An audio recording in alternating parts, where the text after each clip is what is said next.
So today we're going to be solving the daily challenge 872 leaf similar trees. So let's read the description. Consider all the leaves of a binary tree from left to right order. The values of those leaves form a leaf value sequence. For example, in the given tree above, the leaf value sequence is 6, 7, 4, 9, 8. Two binary trees are considered leaf similar if their leaf values sequence is the same. And basically what you want to return is if the two leaf value sequences are the same for the two given binary trees. So before anything,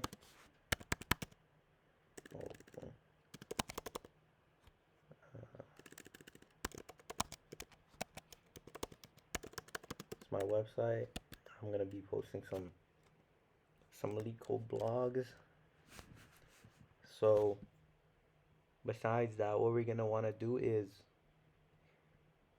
we're gonna do depth first search on both of the roots, and while doing it we're going to be storing the leaf values of all the leaf values from left to right. So here we'd store 6, 7, 4, 9, 8, and then we'd do it again and store 6, 7, 4, 9, 8, and then we would compare the two, and then we would just return if the two are similar. So let's begin. First of all, since we have two times that we'd have to do this, well, let's define it.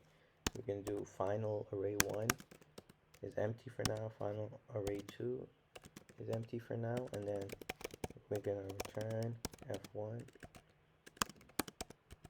So this is going to be the final return. So let's go ahead and define the function depth first search, and then we're going to pass in root, and I'll just call it cur, but this is the array that we're going to be working with. So right off the bat, the base case would be if not root. So if root doesn't exist, then we're just going to return. This is going to be the base case. So if we're past this and we call depth first search on the left node of this, but it doesn't exist, we would just return. And then basically now what we have to consider is check if it's the root or the leaf node.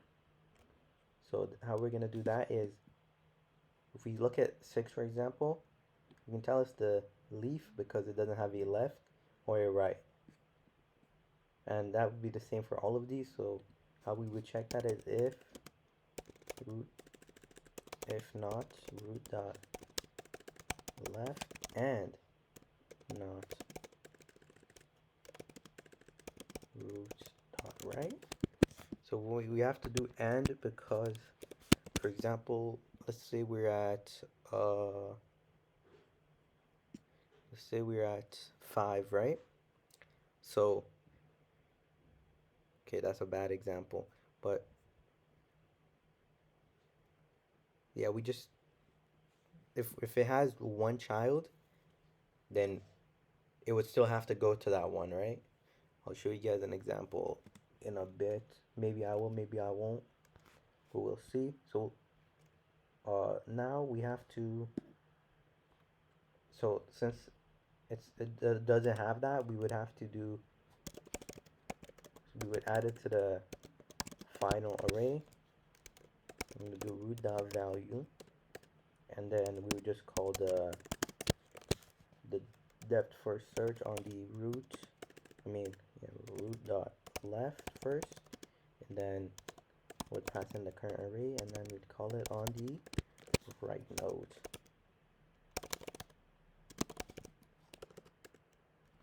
So this is about it.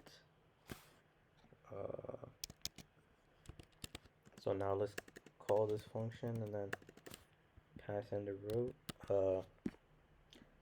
arrays. So we're gonna go dfs root 1. Oh wow. And then F1, and then DFS root 2, F2, and then what we would do is we would just return it. So let's run it and see. Everything should be good. Yup, accepted.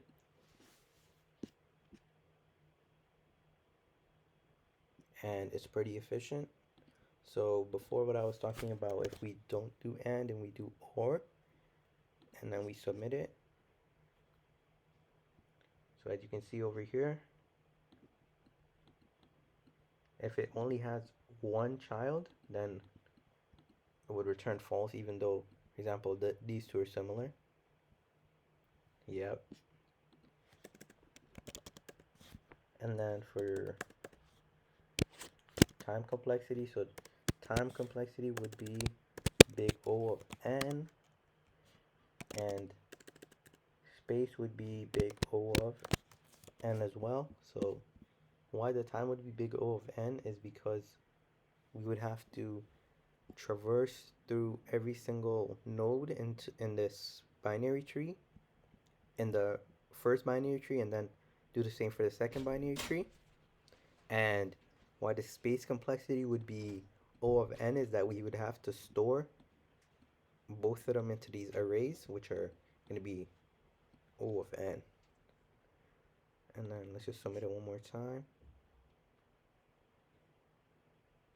Alright, even more efficient. Alright, well, thank you for watching my video. Make sure to like, subscribe, go visit my YouTube channel, go visit my video, go visit my blog, do everything. And yeah, goodbye.